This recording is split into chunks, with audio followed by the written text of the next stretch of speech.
بسم اللہ الرحمن الرحیم۔ السلام علیکم ناظرین، انایا چیما وائس میں دل کی گہرائیوں سے خوش آمدید۔ ایک شخص تھا جس نے اپنی زندگی میں کبھی بھی کسی غیر عورت کی طرف نظر اٹھا کر نہیں دیکھا تھا۔ ایک بار کچھ یوں ہوا کہ وہ شخص بہت ہی زیادہ تنگ دست ہو گیا۔ نوبت یہاں تک پہنچی کہ گھر میں فاقے شروع ہو گئے۔ اس شخص کی ایک جوان بیٹی بھی تھی۔ جب فاقے انتہا سے بڑھ گئے تو وہ لڑکی اپنے چھوٹے بہن بھائیوں کی حالت دیکھ کر غلط قدم اٹھانے پر مجبور ہو گئی۔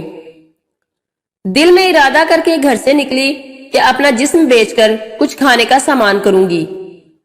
وہ گھر سے نکل کر پوچھتے پوچھتے ایسے علاقے میں جا پہنچی جہاں پر جسم فروشی کی جاتی تھی۔ وہ لڑکی وہاں جا کر اپنی ادائیں دکھا کر لوگوں کو اپنی طرف متوجہ کرنے لگی، لیکن کسی ایک شخص نے بھی اس کی طرف توجہ نہیں دی۔ توجہ تو دور، کسی نے اس کی طرف نظر تک اٹھا کر نہیں دیکھا۔ لوگ آتے اور اس کی طرف نظر اٹھائے بنا گزر جاتے۔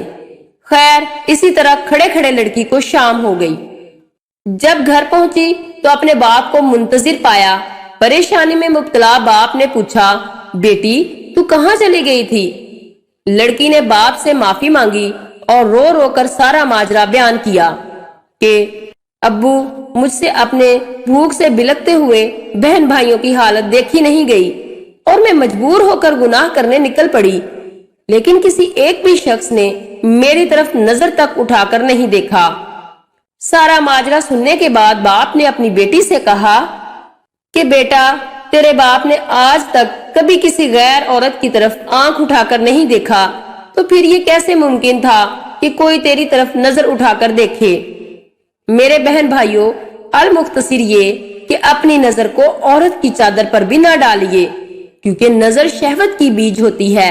اپنے اعمال پر توجہ دیجیے، حقوق العباد لازمی پورے کیجیے اور حقوق اللہ کا بھی خیال رکھیے، کیونکہ اللہ کبھی حقوق کے تلف کرنے والے کو پسند نہیں فرماتا۔ قیامت کے دن اللہ اپنے حقوق تو معاف فرما دے گا، مگر حقوق العباد یعنی اللہ کی مخلوق کے حقوق جو آپ نے ادا نہیں کیے ہوں گے، ان کو کبھی معاف نہیں فرمائے گا۔ ان پر آپ کو سزا دی جائے گی اور آپ کی نیکیوں سے ان حقوق کو ادا کیا جائے گا۔ اللہ ہم سب کا حامی و ناصر ہو۔ اپنا خیال رکھیے گا۔ انایا چیما کو دعا میں یاد رکھنا۔ اللہ حافظ۔